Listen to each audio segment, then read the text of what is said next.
États-Unis, Donald Trump a reconnu ce mercredi 6 décembre Jérusalem comme capitale d'Israël, marquant une rupture spectaculaire avec ses prédécesseurs et suscitant une vague de réprobation au Proche-Orient et au-delà, sur fond d'inquiétude sur une flambée de violence. Avec cette décision historique qui marquera son mandat, le 45e président des États-Unis tient l'une de ses promesses emblématiques de campagne. Mais il s'isole encore un peu plus sur la scène internationale et prend le risque d'anéantir les timides espoirs de reprise des discussions de paix entre Israéliens et Palestiniens. Il est temps d'officiellement reconnaître Jérusalem comme capitale d'Israël, a lancé Donald Trump lors d'une brève allocution depuis la Maison-Blanche au cours de laquelle il a insisté sur sa volonté de reconnaître une réalité. Les États-Unis restent déterminés à aider à faciliter un accord de paix acceptable pour les deux parties, a-t-il martelé, s'efforçant d'adopter une tonalité conciliante après cette décision extrêmement controversée. Casus belli. Toute reconnaissance de Jérusalem comme capitale d'Israël est un casus belli pour les dirigeants palestiniens, qui revendiquent que Jérusalem est, occupée puis annexée par Israël, comme la capitale de l'État auquel ils aspirent. Le Premier ministre israélien Benjamin Netanyahou, à la tête du gouvernement considéré comme le plus à droite de l'histoire d'Israël, a salué un jour historique réaffirmant par ailleurs l'engagement israélien à maintenir le statut quo sur les lieux saints à Jérusalem. Le président français Emmanuel Macron a lui qualifié cette décision de regrettable et appelé à éviter à tout prix les violences. La Turquie a de son côté stigmatisé une décision irresponsable.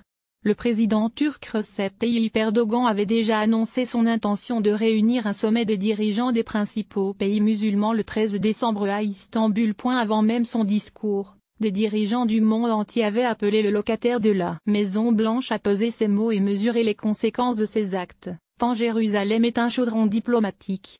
Je ne peux taire ma profonde inquiétude, a déclaré le pape François, qui ne peut qu'accorder un intérêt tout particulier à la ville qui abrite les lieux les plus saints des trois grandes religions monothéistes, y compris le Saint-Sépulcre.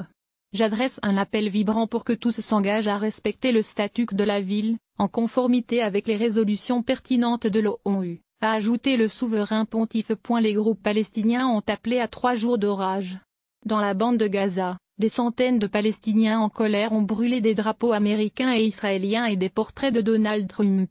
Un rassemblement est prévu jeudi à Ramallah en Cisjordanie, territoire occupé par l'armée israélienne depuis 50 ans. Après la décision de Donald Trump, le Conseil de sécurité de l'ONU se réunira en urgence vendredi matin, a indiqué mercredi à l'AFP la présidence japonaise du Conseil. Cette réunion a été demandée par 8 pays sur les 15 qui forment le Conseil de sécurité. Il s'agit de 4 Européens de Suède, France, Italie et Royaume-Uni, de 2 Sud-Américains Bolivie et Uruguay et de 2 Africains Égypte et Sénégal. Appel au calme. Reconnaissant que son annonce était loin de faire l'unanimité, Donald Trump a lancé un appel au calme et à la modération, espérant que les voix de la tolérance l'emportent sur des pourvoyeurs de haine. Le département d'État américain va par ailleurs lancer immédiatement les préparatifs pour déménager l'ambassade des États-Unis de Tel Aviv à Jérusalem, a annoncé mercredi le chef de la diplomatie américaine Rex Tillerson.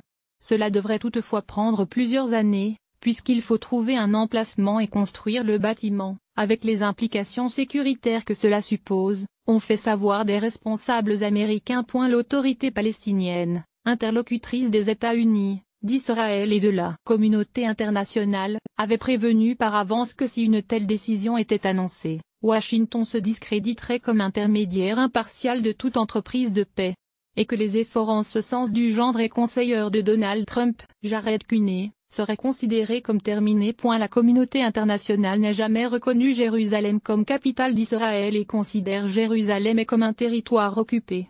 Israël proclame tout Jérusalem, ouest et est, comme sa capitale éternelle et indivisible.